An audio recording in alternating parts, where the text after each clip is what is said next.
everybody and welcome to my channel. Today I'm going to show you a really easy and really fast way to crochet scrunchies. Now if this is your first visit to my channel, it would be amazing if you just took a moment to hit that subscribe button and the bell notification so you don't miss out on any of my future videos. Now there are lots of great scrunchie videos out there already on YouTube. I made my daughter a scrunchie, popped up a photo on social media, a little bit of a tongue-in-cheek photo, because I don't understand why people love scrunchies. I didn't love them back in the day. I don't love them now. I think it's because I have quite fine hair, so a scrunchie never held my hair. I think I've got scrunchie bitterness from my childhood back in the sort of late 80s, early 90s. But a lot of you guys asked, how did I make the scrunchies and could I please do a tutorial? So you asked, therefore you get. Now this is quite possibly the quickest, fastest scrunchie method because as we all know by now, I'm lazy, I'm impatient, I haven't got time for complicated patterns.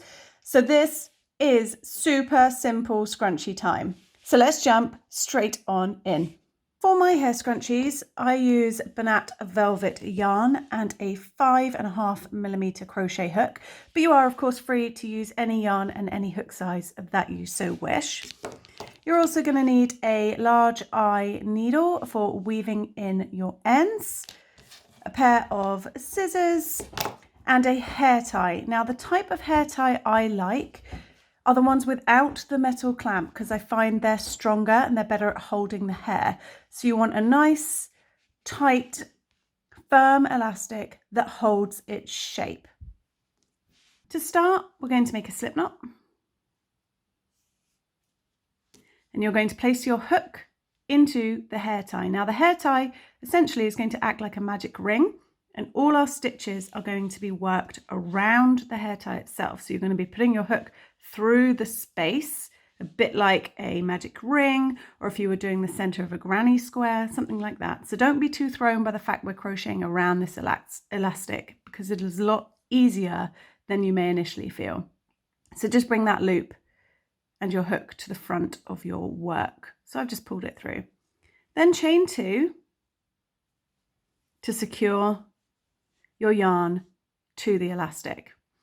Now for my scrunchies, we're going to be working with purely double crochet stitches because this is particularly difficult yarn to see what you're doing and to try and work into other stitches. So this is a one round, all your stitches are made all at once, so you don't need to worry too much. We're just going to be working double crochet stitches. Now, if you don't know how to do the double crochet, I do have a video on just how to do that. I've linked to it in the description box below, or a little eye will have popped up over here for you. So we're going to work our first double crochet around this hair tie. So yarn over, put your hook into the space, catch the yarn at the back, bring it through. You'll have 3 loops, yarn over, pull through 2, yarn over, pull through 2.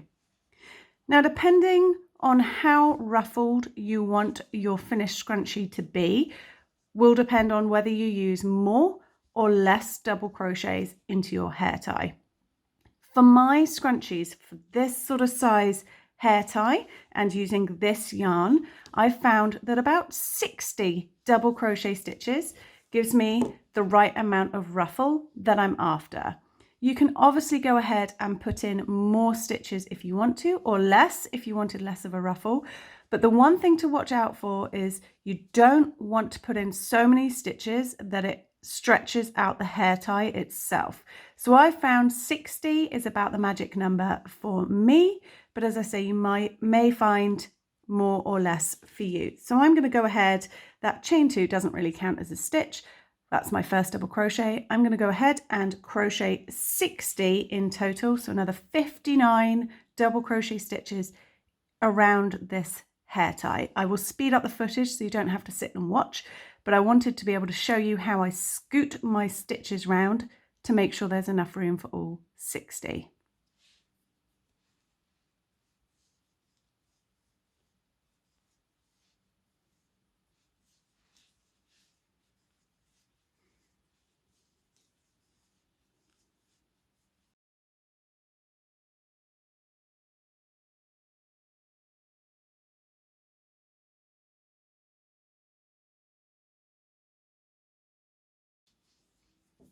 So that's 20 double crochet, and you can see it's nice and flat.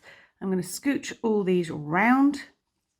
So I'm pulling the hair tie and scrunching up my stitches so I can carry on and create more room for the remaining 40 that I need to do.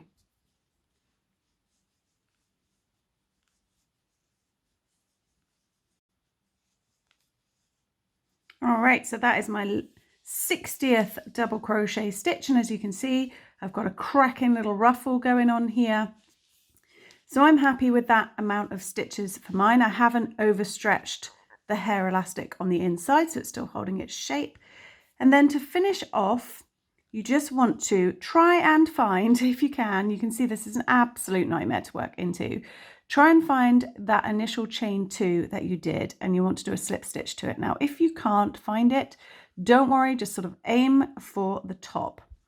Then chain 1, cut your yarn. Now you want to leave a decent length because this chenille type yarn sheds and is quite slippery. So you want to ensure that it's woven in really well, which I'm going to show you how to do. And then pull up your yarn, pull that tight.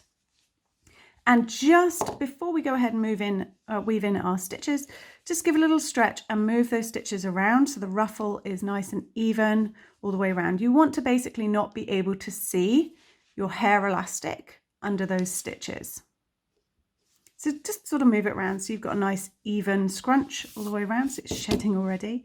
And then grab your large eye needle and we're going to weave in these ends.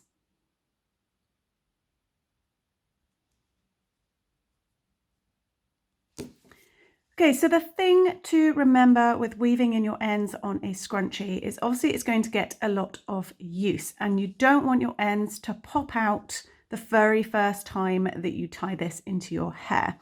So the way to do that is to run down. I mean, it's you can't really see what you're doing, but just sort of catch some of the loops and run down to the bottom along your hair tie. And I'm just going to bring my yarn out over here. And now you want to weave it in different directions. So I've got a video on how to weave in your ends, which will show it nice and clearly how I am skipping. I've come out here, I'm skipping this first stitch and I'm going over it and then back out this way. So it's sort of catching on that stitch there. You want to take it further round. I'm just going to whiz around. I'm not being too careful. You be more careful with yours. And then come back the other way because it's going to get a lot of use and you just want to make sure it's secure. Go ahead and do the same method with your initial tail as well. Weave it in back and forth.